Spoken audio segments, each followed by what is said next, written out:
ಅವ್ರನ್ನ ಬಿಟ್ಟು ಎಂಥದ್ದು ದೇವ್ರನ್ನ ಜಪ ಮಾಡ್ಬೇಕಂತ BJP ಅವ್ರ ಹಣೆ ಬರ ಗೊತ್ತಾಯ್ತಲ್ಲ. CT ರವಿದ ಹಣೆ ಬರ ಗೊತ್ತಾಯ್ತಲ್ಲ. ಏನ್ರಿ ಇದನ್ನ ಈ ಲೆವೆಲಿಗೆ ತಗೊಂಡು ಹೋಗಿ ಕುತ್ಕೊಂಡ್ರೆ ಕುತ್ಕೊಂಡು ಹಣೆಗೊಂದು ಪಟ್ಟಿ ಕಟ್ಕೊಂಡು ಈ ರಾಜ್ಯದಲ್ಲಿ ಕಾನೂನಿದೆ ಅನ್ನೋದಕ್ಕೆ CT ರವಿನ ಅರೆಸ್ಟ್ ಮಾಡಿದ್ದೆ ಒಳ್ಳೇದು. ಮಾಡಬೇಕಂತವ್ರನ್ನ. ಯಾಕೆಂದರೆ ನೀವು ಪವಿತ್ರವಾಗಿರ್ತಕ್ಕಂಥ ಆ ಜಾಗದೊಳಗೆ ಇಂಥ ಪದ ಬಳಕೆ ಏನಿದೆಯಲ್ಲ ಸಾಮಾಜಿಕವಾಗೂ ನಾವು ಮಾಡಬಾರ್ದು ಜನಪ್ರತಿನಿಧಿಗಳು, ನನ್ನೂ ಸೇರಿ. ಯಾಕೆಂದ್ರೆ ನಾವು ಪದ ಬಳಕೆ ಮಾಡಬೇಕಾದ್ರೆ ಎಷ್ಟೊಂದು ಸತಿ ನಾವು ಏನೋ ಹೇಳಿ ಸಾರಿ ಅಂತೀವಿ, ಆ ಪರಿಜ್ಞಾನವೂ ಇಲ್ಲ ಅದರೊಳಗೆ ಐತೆ. ಅದನ್ನು ಈಗ ಟ್ವಿಸ್ಟ್ ಮಾಡೋದು. ಅವನದು ಹಿಸ್ಟ್ರಿ ತಗೊಳ್ಳಿ ನೀವು. ಎಲ್ಲಿಂದ ನೀವು ಚಿಕ್ಕಮಂಗ್ಳೂರ್ದು ಅದು ಬಾಬಾ ಬುಡನ್ಗಿರಿ ಅಲ್ಲಿಂದ ನೀವು ತೊಗೊಂಡ್ರೆ ಅವ್ರದ್ದು ಹಿಸ್ಟ್ರಿ ಬರೀ ಇದೇ ಆಗಿದ್ದು. ಅವ್ರ ಹಣೆ ಬರೋಕ್ಕೆ ಬಂಗಾರಪ್ಪಾಜಿಯವ್ರು ಹೋಗಿಲ್ಲ ಅಂದರೆ BJPಗೆ ಅವ್ನ ಲೈಫಲ್ಲಿ ಗೆಲ್ತಿರಲಿಲ್ಲ. ಬಂಗಾರಪ್ಪಾಜಿಯವ್ರು ಯಾವಾಗ ಅಲ್ಲಿ ಕಾಲಿಟ್ಟರು 2004ರಲ್ಲಿ ಇದೇ CT ರವಿ ಅವರು ಆ ಪ್ರಜಾಪ್ರಭುತ್ವದಲ್ಲಿರ್ತಕ್ಕಂಥ ಆ ಜಾಗದಲ್ಲಿ ಮಾತಾಡೋದನ್ನ. ಆಮೇಲೆ ಇದು ಏನಂದರೆ ನಾನು ಹೇಳ್ಬಿಡ್ತೀನಿ ಕೇಳಿ, ಇದು BJPಯವ್ರ ಸ್ಟಂಟು. BJPಯವ್ರು ಯಾಕೆ ಸ್ಟಂಟ್ ಮಾಡ್ತಾರಂತ ಹೇಳಿದರೆ, ಮಹಾತ್ಮ ಗಾಂಧಿಯವ್ರ ಬಗ್ಗೆ ಮಾತಾಡಿದರೆ ಡೈವರ್ಟ್ ಮಾಡ್ತಾರೆ. ಮಹಾತ್ಮ ಗಾಂಧಿಯವ್ರ ಬಗ್ಗೆ ಗೊತ್ತಾಗಬಾರ್ದು ಯಾರಿಗೂ. ಅವ್ರ ಆಲೋಚನೆ ಚಿಂತನೆಯೇ ಬೇರೆ, ಅವ್ರದ್ದೊಂಥರ ಕ್ರಿಮಿನಲ್ ಚಿಂತನೆ. BJP is nothing but British Janata party. Britishers ನಮ್ಮ ದೇಶಕ್ಕೆ ಬಂದು ಏನು ಮಾಡಿದರು? ದೇಶನ ಒಡೆದಾಳಿದ್ರು. ಅವ್ರು ಒಗ್ಗಡಿಸೋಕ್ಕಾಗಲಿಲ್ಲ. ಮಹಾತ್ಮ ಗಾಂಧಿಯವರು ಏನು ಮಾಡಿದರು? ಎಲ್ಲರೂ ಒಗ್ಗೂಡಿಸಿ ಅಹಿಂಸೆಯಿಂದ ಹೋದರು. ಬಾಬಾ ಸಾಹೇಬ್ ಅಂಬೇಡ್ಕರ್ ಅವ್ರ ಬಗ್ಗೆ ಮಾತಾಡ್ಬೇಕಾದ್ರೆ ಇವರು ಬದಲಾವಣೆ ಮಾಡ್ತಾರೆ.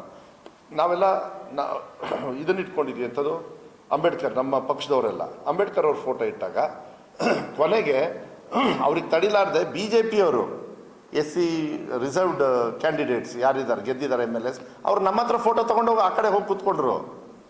ನೀವು ನೋಡಿಬೇಕಾದ್ರೆ ಅವರು ನಮ್ಮ ಫೋಟೋನೇ ಇಟ್ಕೊಂಡಿದ್ದು. ಯಾಕೆಂದರೆ ಬಾಬಾ ಸಾಹೇಬ್ ಅಂಬೇಡ್ಕರ್ದು ಆ ರೈಟ್ಸ್ ಹಂಗಿದೆ. ಬಾಬಾ ಸಾಹೇಬ್ ಅಂಬೇಡ್ಕರ್ ಅವ್ರ ಬಗ್ಗೆ ಚರ್ಚೆ ಆಗಬಾರ್ದು. ಅವ್ರಿಗೆ ಅವಮಾನ ಮಾಡಿದರೂ ಪರವಾಗಿಲ್ಲ, CT ರವಿನ ಅರೆಸ್ಟ್ ಮಾಡಬಾರ್ದಂತೆ. ಯಾಕೆ? ಅಂಬೇಡ್ಕರ್ ಅವ್ರು ಹೇಳಿರೋದು ಇಂಥ CT ರವಿ ಅವ್ರನ್ನ ಎಲ್ಲಿ ಇಡಬೇಕು ಅಂತಲೇ ಕಾನೂನು ಮಾಡಿರೋದು. ಅದಕ್ಕೆ ಈ ದೇಶದೊಳಗೆ ನಾವೆಲ್ಲ ಹಿಂಗೆ ಪ್ರಜಾಪ್ರಭುತ್ವದಲ್ಲಿ ಹಿಂಗೆ ಕೂತ್ಕೊಳ್ಳೋದು. ಹೆಣ್ಮಕ್ಳು ಅಧಿಕಾರವನ್ನು ನೋಡ್ತಕ್ಕಂಥ ಜನಪ್ರತಿನಿಧಿಗಳಾಗ್ತಕ್ಕಂಥ, ನಿಮಗೆ ಪತ್ರಿಕಾ ಮಾಧ್ಯಮಕ್ಕೆ ಫ್ರೀ ಕೊಟ್ಟಿದ್ದು ಅದೇ ಕಾನ್ಸ್ಟಿಟ್ಯೂಷನ್ನು. ನನಗೆ ಮಾತಾಡೋಕ್ಕೆ ರೈಟ್ಸ್ ಕೊಟ್ಟಿರೋದು ಅದೇ ಕಾನ್ಸ್ಟಿಟ್ಯೂಷನ್ನು. ವಿಧಾನಸಭೆಗೆ ಹೋಗೋದಕ್ಕೆ ನನಗೆ ಕಾನ್ಸ್ಟಿಟ್ಯೂಷನ್ನು.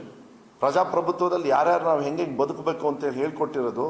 ನಿಜವಾಗ್ಲೂ ನಮಗೇನಾದ್ರು ನಿಜವಾಗ್ಲೂ ದೇವರು ಅಂತ ಹೇಳಿದರೆ ಬಾಬಾ ಸಾಹೇಬ್ ಅಂಬೇಡ್ಕರ್ ಅವರು. ಇವತ್ತು ಅವ್ರ ಬಗ್ಗೆ ಮಾತಾಡಬಾರ್ದು, ನೀವು ದೇವ್ರ ಬಗ್ಗೆ ಮಾತಾಡ್ತಾರೆ. ದೇವ್ರಿಗಿಂತ ದೊಡ್ಡವ್ರು ಯಾರು ಅಂತ ಹೇಳಿದರೆ ಬಾಬಾ ಸಾಹೇಬ್ ಅಂಬೇಡ್ಕರೇ ನಮ್ಮ ದೇಶದಲ್ಲಿ ದೇವ್ರಿಗಿಂತ ದೊಡ್ಡದು. ಯಾಕೆಂದರೆ ನಮಗೆ ಯಾರಿಗೂ ದೇವ್ರು ಗೊತ್ತಿಲ್ಲ, ನಮ್ಗೆ ಕೈಗೆ ಸಿಗಲ್ಲ. ಬೆಳಗ್ಗೆ ನಮಸ್ಕಾರ ಮಾಡ್ತೀವಿ, ಆದರೆ ನಿಜ ಜೀವನದಲ್ಲಿ ನಾವು ನಡ್ಕೊಳ್ಳೋದು ಏನು ಅಂತ ಹೇಳಿದರೆ ನಮ್ಮದೆಲ್ಲ ರಕ್ತ ಕೆಂಪೆ. ಅದು ಬಾಬಾ ಸಾಹೇಬ್ ಅವರು ಕರೆಕ್ಟಾಗಿ ಬರೆದು ಕೊಟ್ಟಿದ್ದಾರೆ. ನಿಮ್ದೆಲ್ಲ ರಕ್ತ ಕೆಂಪಪ್ಪ, ನೀವೆಲ್ಲ ಒಟ್ಟಿಗೆ ಬಾಳ್ರಿ ಅಂಥೇಳಿ. ಇದನ್ನು ಹಾಳು ಮಾಡಬೇಕು ಅಂತಕ್ಕಂಥ ನಿಟ್ಟಿನ ಮೇಲೆ ಈ ಪದ ಬಳಕೆ ನನಗೆ ಗೊತ್ತಿರೋ ಪ್ರಕಾರ ಪರ್ಸ್ನಲಿ ಅಟ್ಯಾಕ್ ಮಾಡೋದಲ್ಲದೆ ವೈಯಕ್ತಿಕವಾಗಿ ಡಿಸ್ಟರ್ಬ್ ಮಾಡಬೇಕಂತ. ಅಂದರೆ ನಾನು ಕೆಟ್ಟವನಾದರೂ ಪರವಾಗಿಲ್ಲ, ನನ್ನ ಕೆಟ್ಟವ್ನು ನೀಚ ಆದರೂ ಪರವಾಗಿಲ್ಲ, ಬಾಬಾ ಸಾಹೇಬ್ ಅಂಬೇಡ್ಕರ್ ಅವ್ರ ಬಗ್ಗೆ ಚರ್ಚೆ ಆಗಬಾರ್ದು. ಆ ನಿಟ್ಟಿನ ಮೇಲೆ ಮೋಸ್ಟ್ಲಿ CT ರವಿ ಅವರು ಮಾಡಿರೋದು. ಆ ಕೆಟ್ಟ ಚಾಳಿ CT ರವಿಗಿದೆ. ನಾನು ಹೇಳೋದು ಅತಿ ಹೆಚ್ಚಿನ ಕಠಿಣವಾಗಿರ್ತಕ್ಕಂಥ ಕಾನೂನಲ್ಲಿ ಏನಿದೆ ಆ ಶಿಕ್ಷಣ ಅವ್ರಿಗೆ ಕೊಡಬೇಕು ಅಂತೇಳಿ ನನ್ನ ಮನವಿಯನ್ನು ನಾನು ಸರ್ಕಾರಕ್ಕೆ ಮತ್ತು ಕಾನೂನು ನಡೆಸ್ತಕ್ಕಂಥವ್ರಿಗೆ ಸರ್ಕಾರಗಳಿಗೆ ನಾನು ಹೇಳಲಿಕ್ಕೆ ನಾನು ಇಷ್ಟಪಡ್ತೀನಿ. ಇದು ಭಾಳ ಅಸಹ್ಯ. ಇದು ಅಲ್ಲ, ಒಂದು ನಿಮಿಷ ನಾನು ಹೇಳ್ತೇನಲ್ಲ, ಫಸ್ಟೇ ನಾನು ಹೇಳಿದೆ, ನಾನೇ ಪದ ಬಳಕೆ ಮಾಡಬೇಕಾದ್ರೆ ಇನ್ನೊಬ್ಬರು ಯಾರು ಶಾಸಕರು ಇರ್ತಾರೆ ಅವರು ಕೂಡ ನಂತರನೇ ಓಟ್ ಹಾಕ್ಸ್ಕೊಂಡು ಗೆದ್ಕೊಂಡು ಬಂದಿರ್ತಾರೆ. ಅವರು ನಾನು ಪದ ಬಳಕೆ ಮಾಡಬೇಕಾದ್ರೆ ಡೆಮೊಕ್ರೆಟಿಕ್ ಸಿಸ್ಟಮಲ್ಲಿ ಅಲ್ಲಿ ಕೆಲವು ರೂಲ್ಸ್ ಆ್ಯಂಡ್ ರೆಗ್ಯುಲೇಷನ್ಸ್ ಇರ್ತವೆ. ಅದನ್ನೆಲ್ಲ ನಾವು ಏನಂತ ಓದು ತಗೊಂಡಿರ್ತೀವಿ, ವಿಧಾನಸೌಧದಲ್ಲಿ ಏನು ಓದು ತಗೊಂಡಿರ್ತೀವಿ, ಬಾಬಾ ಸಾಹೇಬ್ ಅಂಬೇಡ್ಕರ್ ಅವ್ರು ಬರೆದಿರ್ತಕ್ಕಂಥ ಆ ಬೋಧನೆ ಮಾಡ್ತೀವಿ ನಾವು. ಅದನ್ನ ಸ್ಪೀಕರ್ ಎದುರುಗಡೆ ಪ್ರಮಾಣ ಮಾಡುತ್ತೇನೆ, ಮಿನಿಸ್ಟ್ರಾಗಿ ನಾ ಪ್ರಮಾಣ ಮಾಡುತ್ತೇನೆ. ಎಲ್ಲಿಂದ ಬಂತದು? ಇದೇ ಬಾಬಾ ಸಾಹೇಬ್ ಅವ್ರು ಕೊಟ್ಟಿರೋದು. ಆ ಪ್ರಮಾಣ ಮಾಡಿ ಬಾಬಾ ಸಾಹೇಬ್ ಅವರ ಹೆಸರಲ್ಲಿ ಬಾಬಾ ಸಾಹೇಬ್ ಅವರಿಗೆ ಇನ್ಕ್ಲೂಡಿಂಗ್ ಅಮಿತ್ ಶಾ, ನಾ ಹೇಳ್ತೀನಿ ಕ್ರಿಮಿನಲ್ ನಂಬರ್ 1 ಯಾರು ಅಂದರೆ ಅಮಿತ್ ಶಾನೇ. ಯಾಕೆಂದರೆ ಬಾಬಾ ಸಾಹೇಬ್ ಅಂಬೇಡ್ಕರ್ ಅವರ ಸಂವಿಧಾನದ ಮೇಲೆ ಪ್ರಾಮಿಸ್ ಮಾಡಿ, ಶಪಥ ಮಾಡಿ ಇವತ್ತು ಪಾರ್ಲಿಮೆಂಟ್ ಒಳಗೆ ಹೋದವರು ಇವತ್ತು ಬಾಬಾ ಸಾಹೇಬ್ ಅಂಬೇಡ್ಕರ್ನ ನೀವು ಪೂಜೆ ಮಾಡೋದು ಬೇಡ, ದೇವ್ರನ್ನ ಪೂಜೆ ಮಾಡಿರಿ ಅಂತ ಹೇಳಿದರೆ ಏನು ಮಾಡ್ಬೇಕು ಹೇಳಿರಿ ನೋಡೋಣ. ಕ್ರಿಮಿನಲ್ ನಂಬರ್ 1 ನನಗೆ ಅನ್ಸುತ್ತೆ ಅವರೇ. ಇವನು ಅದು ಫಾಲೋಡ್ ಬೈ ಪಟ್ಟಿಂಗ ಯಾರು ಅಂತ ಹೇಳಿದ್ರೆ ಇದು ಸಿ ಟಿ ರವಿ. ಇನ್ನು ಎಂಥವ್ರು ಸಿಗ್ತಾರೆ ನಿಮಗೆ ಬಿ ಜೆ ಪಿಯಲ್ಲಿ? ತಗೊಳ್ಳಿ ನಿಮಗೆ ಲಿಸ್ಟ್ ಅಲ್ಲ ಎಷ್ಟು ಜನರದ್ದು. ಸಿ ಟಿ ರವಿ ನ್ಯಾಷನಲ್ ಹೈವೇಲಿ ಏನು ಮಾಡ್ದ, ಆ ಕೇಸ್ ಏನಾಯಿತು?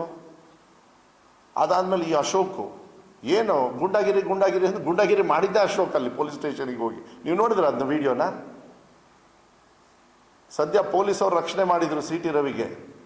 ರಕ್ಷಣೆ ಮಾಡಬೇಕು, ಯಾರೇ ಆಗಲಿ, ಕ್ರಿಮಿನಲ್ ಅಲ್ವೋ ಸಿ ಟಿ ರವಿಗೆ ಹೊಡಿರಿ ಅಂತೇಳಿ ನಾವೇನು ಹೇಳೋದಕ್ಕಾಗೋದಿಲ್ಲ. ರಕ್ಷಣೆ ಮಾಡಬೇಕು, ಅವ್ರನ್ನೂ ಇದು ಮಾಡಬೇಕು. ಆದರೆ ಕಾನೂನು ಶಿಕ್ಷೆ ಒಳಪಡಬೇಕಂತಕ್ಕಂಥ ಒಂದು ತೀರ್ಮಾನ ಇದ್ದರೆ ಅದು ಕಾನೂನನ್ನ ಅತಿ ಹೆಚ್ಚಿನ ಕಠಿಣವಾಗಿರ್ತಕ್ಕಂಥ ಶಿಕ್ಷೆನ ಸಿ ಟಿ ರವಿಗೆ ಕೊಡಬೇಕು. ಈಗ ಬ್ಯಾಂಡೇಜ್ ಹಾಕಿಂದು ಏನೋ ಒಂದು ಇದಾಗೋಗ್ಬಿಟ್ಟಿದೆ, ನೆಲ ಮೇಲೆ ಕೂತ್ಕೊಳ್ಳೋದು, ರೋಡಲ್ಲಿ ನೆಲ ಮೇಲೆ ಕೂತ್ಕೊಳ್ಳೋದು, ಇವೆಲ್ಲ I think it's all cheap stunt. Basically ನನಗನ್ಸುತ್ತೆ ದೇಶದೊಳಗೆ ಮಹಾತ್ಮ ಗಾಂಧಿ ಮತ್ತು ಬಾಬಾ ಸಾಹೇಬ್ ಅಂಬೇಡ್ಕರ್ ಅವರು 2 ಕಣ್ಣಿದ್ದಂಗೆ. ಅವೆರಡು ಒಟ್ಟಿಗೆ ನೋಡಿದರೆ ಮಾತ್ರ ನಾವು ಮನುಷ್ಯರಾಗಿರ್ತೀವಿ ಹೊರತು ಈ ಬಿ ಜೆ ಪಿಯವ್ರ ಥರ ಬೇರೆ ಅವ್ರಿಗೇನಾದ್ರು ಮೋಸ್ಟ್ಲಿ ನಾನು ಗೋಡ್ಸೆದು ಫೋಟೋ ಹಾಕ್ಬಿಡ್ತಾರೆ ಬೇಕಾದ್ರೆ ಅವ್ರು ಗೋಡ್ಸೆನ ಇದು ಮಾಡೋರು. ಯಾರು ಮಹಾತ್ಮ ಗಾಂಧಿನ ಕೊಂದರು ಅವ್ರನ್ನ ದೇವ್ರ ಸ್ಥಾನದಲ್ಲಿ ನೋಡ್ತಕ್ಕಂಥವ್ರು ಬಿ ಜೆ ಪಿಯವರು. ಇದನ್ನು ನಾವು ಖಂಡನೆ ಮಾಡಬೇಕಾಗ್ತದೆ. ಈ ಘಟನೆ ಇಡೀ ದೇಶದಲ್ಲಿ ಆಗಿರ್ತಕ್ಕಂಥದ್ದು, ಇಡೀ ದೇಶದಲ್ಲಿ ಭಾಳ ಚೀಪೆಸ್ಟಾಗಿ ಎಷ್ಟೋ ಘಟನೆಗಳಾಗಿದ್ದಾವೆ. ಅದರಲ್ಲಿ ವಿಶೇಷವಾಗಿ ಈ ವಿಚಾರ ಏನಿದೆ ನನಗನ್ಸುತ್ತೆ ಸಿ ಟಿ ರವಿಯವ್ರು ಮಾಡಿರ್ತಕ್ಕಂಥದ್ದು ಹೀನಾಯವಾಗಿ ವರ್ಸ್ಟ್ ಇನ್ ಇಡೀ ದೇಶದಲ್ಲೇ.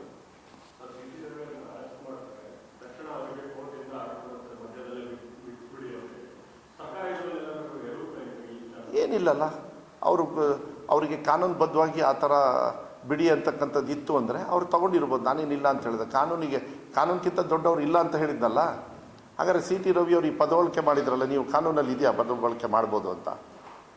ಅವರಿಗೆ ಮೋಸ್ಟ್ಲಿ ಬೇಲೋ ಇಲ್ಲಾಂದರೆ ಅವ್ರಿಗೇನೋ ಗೊತ್ತಿಲ್ಲ ನನಗೆ, ಅದು ಇದ್ರ ಮೇಲೆ ಬಿಡುಗಡೆ ಮಾಡಿರ್ಬೋದು, ಇಲ್ಲ ಅಂತ ಹೇಳಲ್ಲ. ಅದು ಬಿಟ್ಟರೆ ಇನ್ನೇನಿಲ್ಲ. I think criminal number 1 ಇವರಿಬ್ಬರೇ.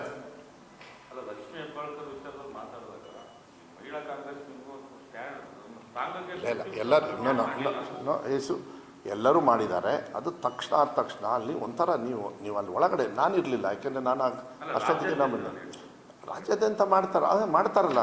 C T ರವಿಯವರು ಬಂದ್ ಮಾಡಿದ್ರಲ್ಲ ಮಂಗಳೂರಲ್ಲಿ. ಅಂದರೆ ಈ ಪದಬಳಕೆ ಒಳ್ಳೇದು ಅಂತ ಬಿ ಜೆ ಪಿಯವರಿಗೆ ಅಂಥದ್ದು ಬಂದ್ ಮಾಡ್ತಾರೆ. ಬಟ್ ಹಂಗಲ್ಲ. ಕಾನೂನಿದೆ, ನೀವು ಪ್ರೊಟೆಸ್ಟ್ ಮಾಡೋದು ನಿಮ್ಮ ರೈಟ್ಸು, ಮಾಡಬೇಕೋ ಬಿಡಬೇಕೋ ಅವ್ರದ್ದು ಬೇರೆ. ಆದರೆ ನಾನು ಹೇಳೋದು ನಮ್ಮ ಸರ್ಕಾರ ಕಠಿಣವಾಗಿ ಶಿಕ್ಷೆಯನ್ನು ಒಳಪಡಿಸ್ತಕ್ಕಂಥ ಕೆಲಸವನ್ನು 100% ಮಾಡೇ ಮಾಡ್ತಾರೆ.